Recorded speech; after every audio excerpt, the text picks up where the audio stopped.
Bon, c'est parti pour ce comparatif donc entre BRP Can-Am Spyder RT Limited Sea to Sky, donc un truc de foufou, une machine 3 roues. Je vais vous expliquer pourquoi j'ai ça dans The Kiwi Garage et pourquoi j'ai une Gold.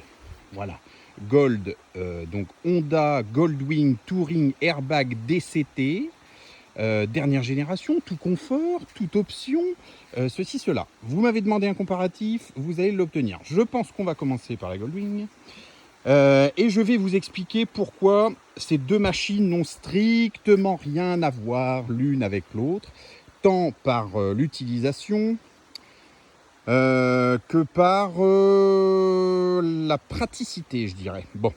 Alors, déjà, pour commencer, la Goldwing. Vous avez ici un modèle exclusif avec, on va dire, un coloris particulier, puisqu'il s'agit de la Goldwing DCT en version blanche et noire mat. Assez rare, voilà. Donc du coup, c'est un chrome d'élite, quoi. Vous n'avez pas de chrome sur cette machine et c'est plutôt sympa. C'est ce qui lui donne son côté un petit peu racé, plutôt sympathique. Voilà.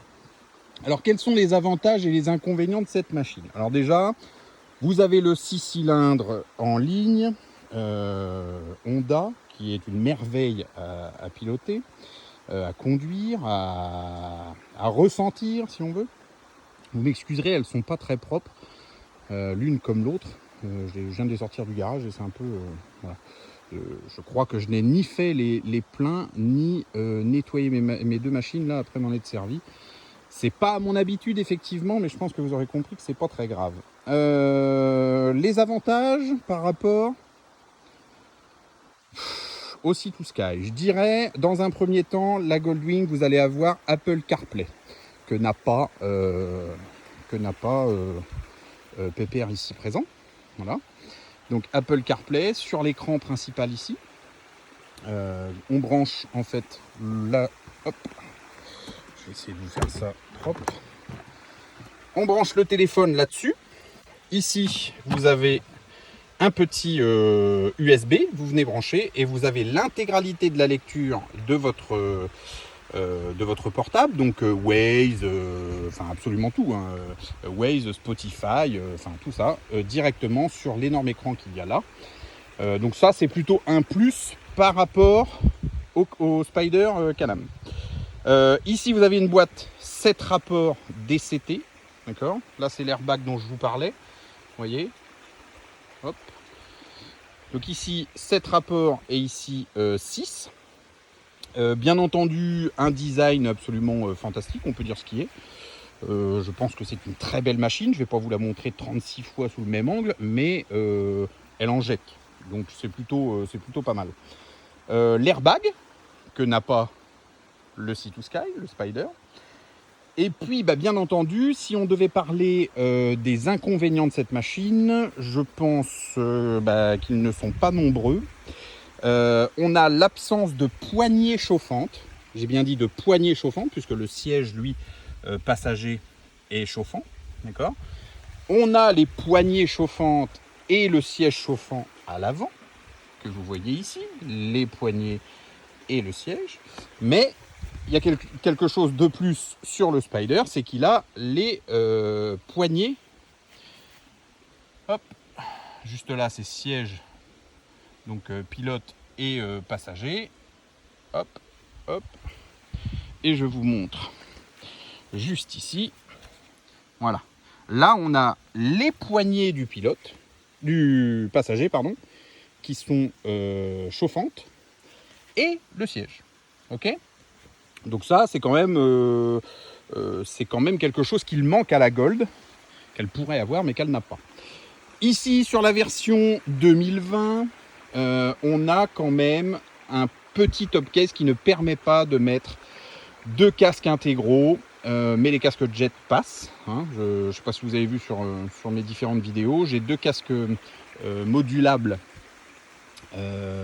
Oui, modulable, d'ailleurs je dis jet, mais les jets évidemment qu'ils passent, mais deux casques modulables de chez Valiant LS2 qui sont absolument fantastiques, avec l'intercom et tout ce qui s'ensuit, ils passent, voilà. Mais vous ne pourrez pas passer deux intégraux, alors qu'ici, eh bien, ça se fera sans problème. Voilà. Mais ça a été modifié sur le modèle 2021 et 2022. Maintenant, vous avez la place de passer 2 casques dans l'énorme top case qu'ils ont mis sur le modèle 2021 et 2022. Donc voilà, je pense que pour les inconvénients du Gold, ça doit être tout. Alors, je rajouterai quand même qu'il est compliqué de mettre des accessoires supplémentaires d'aide à la conduite. Je vous montre brièvement. Ici, j'ai mis un ram mount, donc une boule que vous voyez là, qui est prise directement sur le pontet. Hop, et vous pouvez mettre ici soit un porte smartphone, puisqu'ici c'est la version smartphone que j'ai là maintenant tout de suite, ou la version tablette. Sauf que je la partage, la version tablette je la partage, donc c'est exactement la même chose que ça mais avec plusieurs, donc il est beaucoup plus grand puis avec plusieurs picots comme ici. Je la partage entre le bateau, l'hélico, l'avion et parfois même une moto avec laquelle je fais des gros road trips. Donc là ici c'est la version smartphone, mais vous voyez il y a largement la place de mettre quelque chose, alors que là eh bien c'est assez compliqué. Ok, donc voilà les grosses différences. Je dirais que côté infotainment, eh bien la Gold va l'emporter, puisque ici nous avons chez BRP, mine de rien,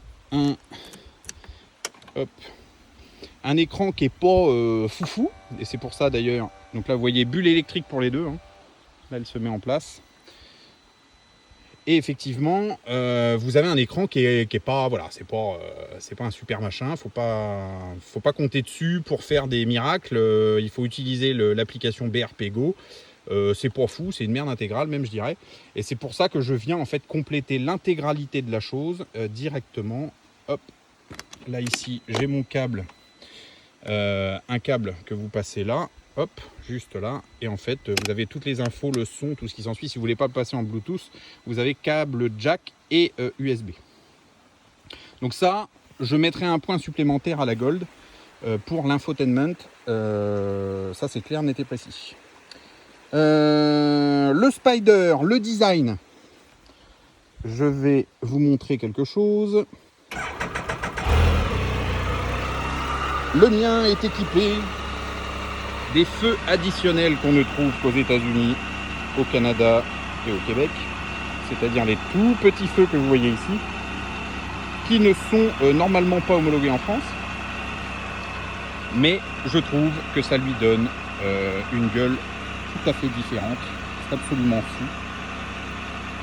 Donc faut bien dire que ces deux machines ont un design quand même dans leur monde qui est absolument fou, hein.